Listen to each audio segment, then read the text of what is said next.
Hello students, welcome to the next lecture on the numerical analysis. Today we will discuss the error bound of the fixed point equation.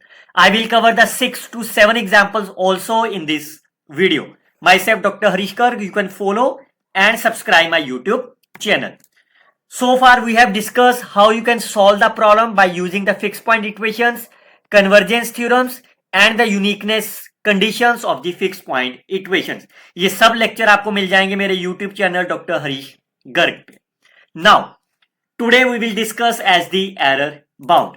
For example, if I give you any of the polynomial, let's say f of x is x cube plus x minus 1, can you find the exact root of this polynomial or exact roots of this function fx?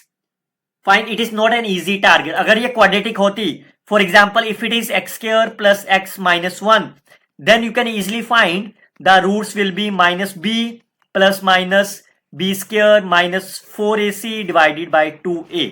Fine, but since it is a quadratic, it is a cubic, then it is a very difficult to find the exact root. So assume that the exact root I had found by using some software is 0.6823.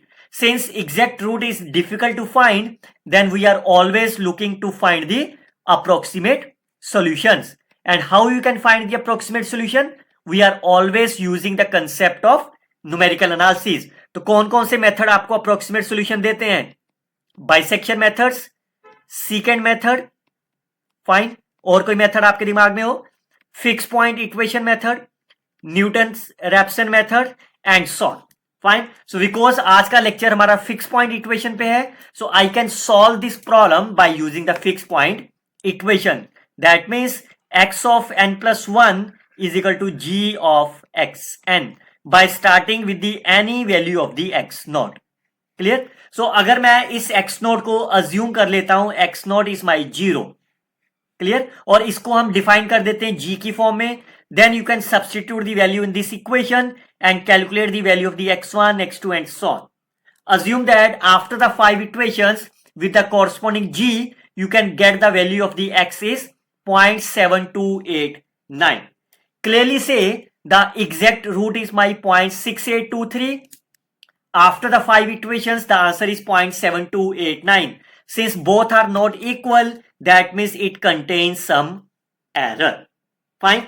So आज का lecture यही है. और error निकालोगे कैसे? That will be 0.7289 minus 0.6823. That is my absolute error.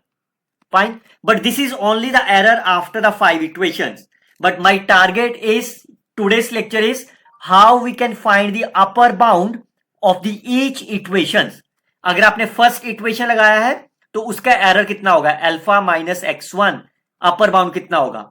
After the second equation, alpha minus x2 and so on, where alpha is my exact root.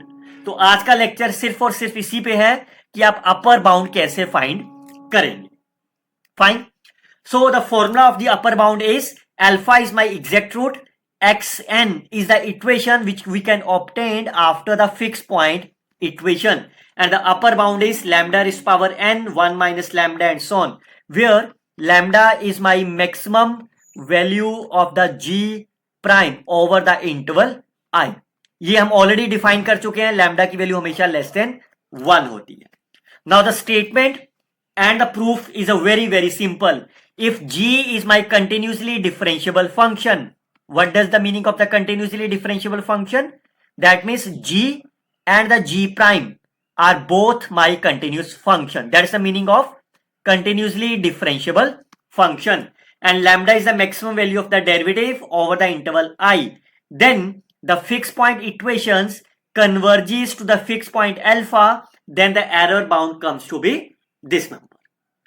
The proof is a very simple. I can start from the left hand side. Clear?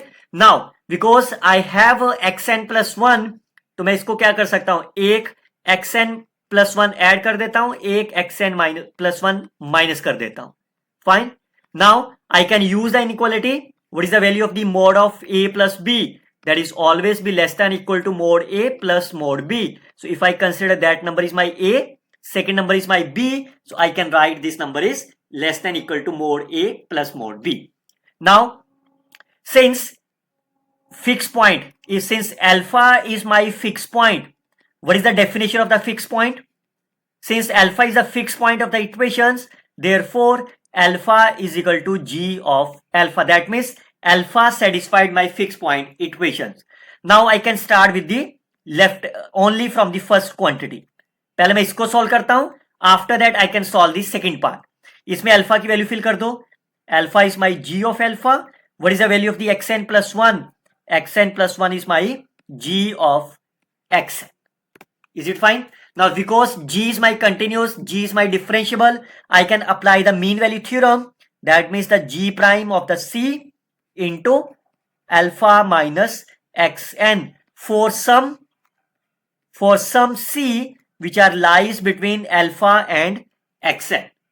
Clear? Now because lambda is my maximum value, so that is always be less than or equal to alpha minus xn by using lambda is my maximum value of the mod of g prime.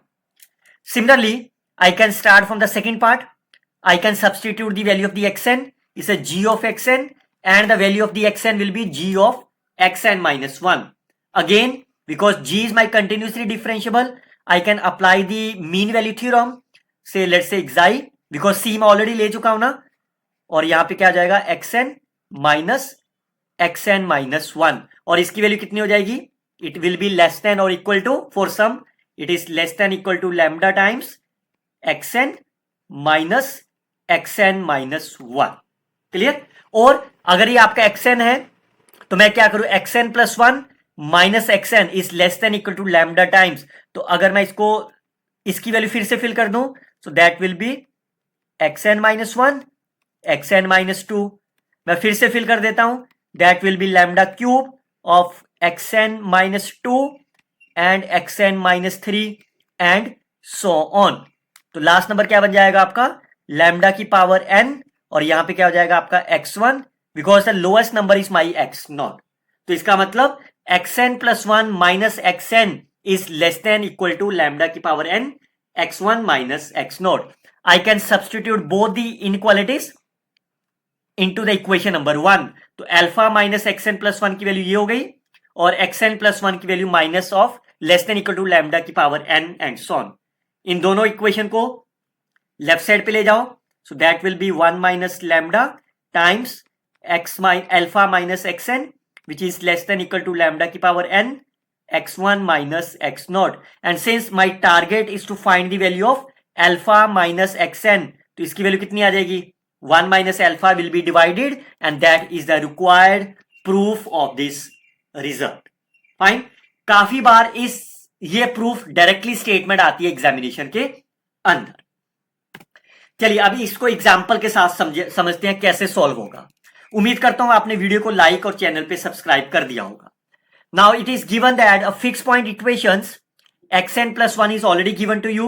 That means your g of xn is my cos of xn and x0 is already given to you.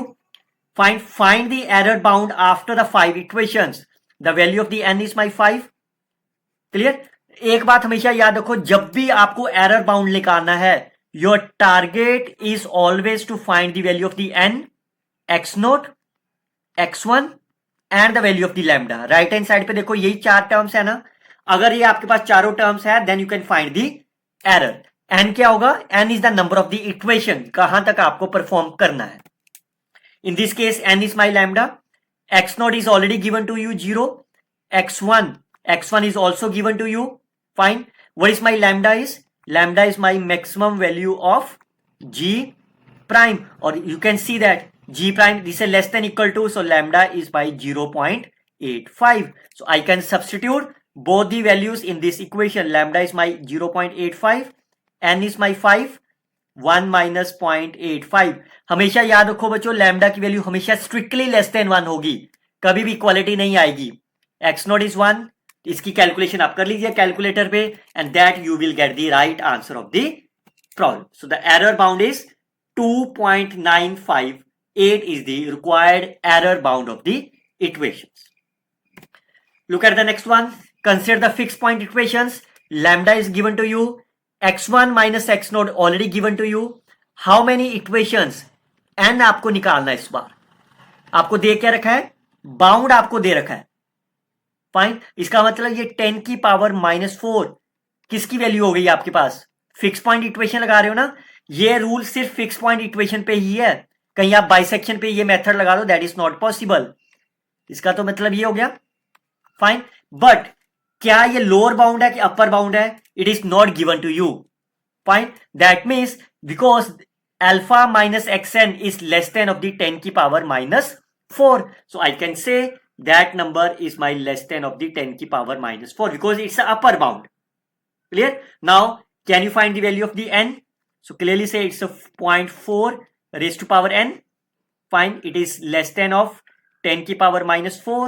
1 minus 0.4 is a 0.6 divided by 0.8. तो इसको calculation करोगे, you will get this number. अब n कैसे remove होगा, you can take an as a logarithm on the both side. Find log of 0.4 which is less than of log of 7.5 into 10 की power -5. तो जैसे log of 0.4 निकालोगे that number will be my negative. Fine, और again 7.5 into 10 की power -5 is less than 1, so the answer is again negative. आपको सबको पता होना चाहिए कि log of x ये आपका less than 0 होता है whenever x is my less than 1, clear, और ग्रेटर देन 0। पॉजिटिव और नेगेटिव के लिए तो लोग डिफाइन ही नहीं है। फाइन, अब ये जैसे नेगेटिव और नेगेटिव कैंसिल होगा तो ये इनइक्वालिटी आपकी क्या हो जाएगी, चेंज हो जाएगी। तो इसमें से आपका फाइनल आंसर क्या हो गया, that will be n is greater than equal to, जो इसका न्यूमिनेटर इसको सॉल्व करोगे, डिवाइडेड बाय लॉग ऑफ 0.4। तो इसकी कैलकुलेशन आप कर लो कैलकुलेटर से, you will get the 10.4। Because the number of the equations is always the integer, n is greater than 10.4. The smallest number is my 11. Therefore, 11 equations you are needed to apply the fixed point equations to get the error bound as 10 raised to power -4. अगर आपको कोई doubts है, you can ask in the comment box as well.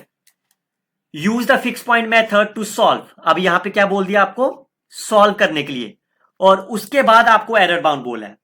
Do you have a lambda? No. Do you have the n? Yes. Do you have the x1? No. Fine. So my target is to find the value of lambda and the value of the x1.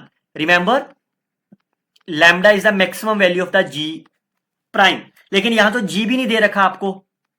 Is the g given? No.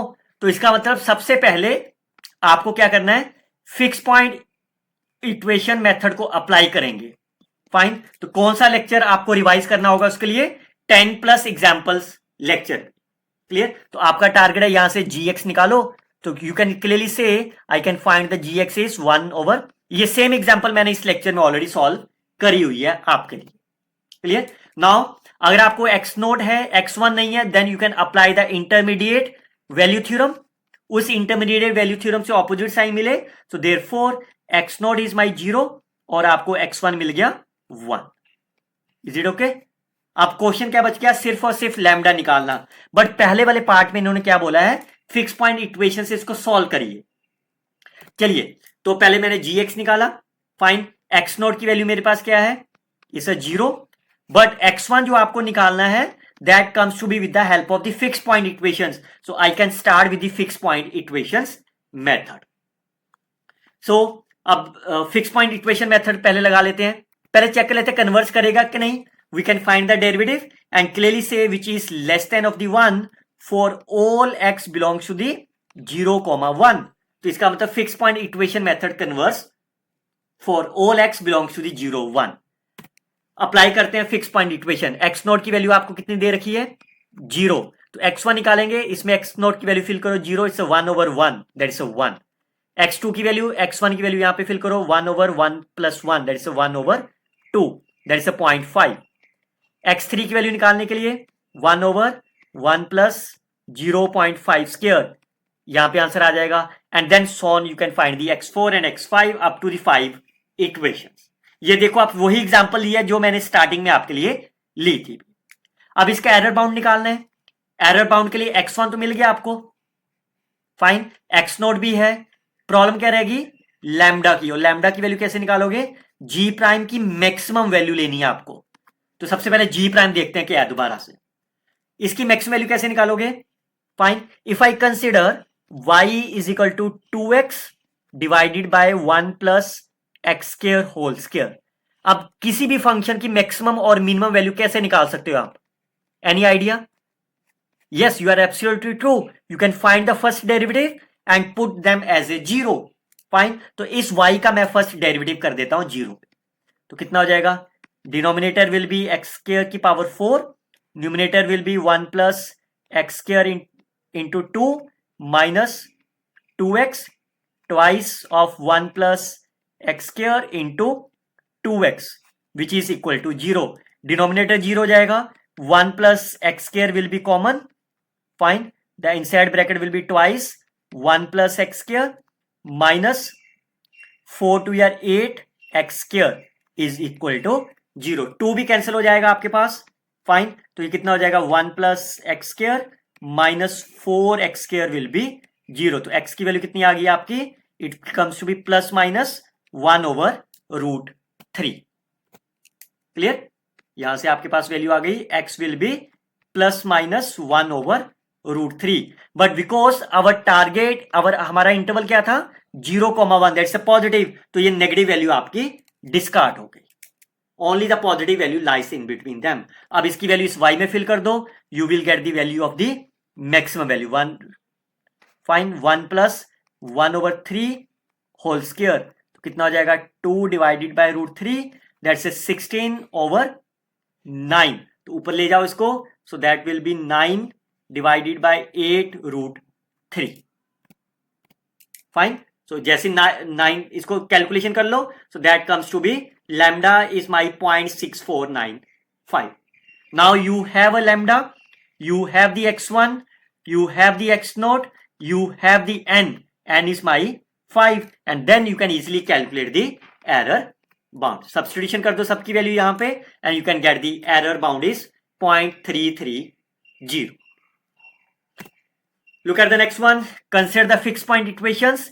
Lambda is also given to you, x1 minus x naught is also given to you, n is also given to you. बच्चों दिमाग में बार बार कह रहा हूं, ये सिर्फ और सिर्फ फिक्स पॉइंट इक्वेशन के लिए फॉर्मूला है आपके पास, क्लियर? तो then you can easily solve that, substitute all this value on the right hand side, you will get the values of the error bound is 0.0104. चलिए look at the next one, the fix point equation satisfied, again the fix point method दिया हुआ है, show that the after the 6 equations error, so error की बात हो रही है, n is my 6, what is my lambda, this is upper bound of the g prime, lambda is my 0.6 and x1 and x2 difference already दिया हुआ है, clear? तो आप सब्स्टिट्यूशन कर दीजिए इसके अंदर, तो कितना हो गया ये आपके पास, which is less than equal to 0.6 की power 6, 1 minus 0.6 multiply by 0.5. After solving you will get the answer is 0.05832, and it is true, it is strictly less than of the 0.06, and yes, it's the required result of the problem. As I mentioned you, if you are interested to watch more lectures on the fixed point equation, you can watch the convergence theorems and the fixed point equation uniqueness available at my YouTube channel. We will see the more lecture in the next videos. Till then you can subscribe my YouTube channels and mark interested to watch more videos in the comment box. Till then, best of luck students. Happy learning.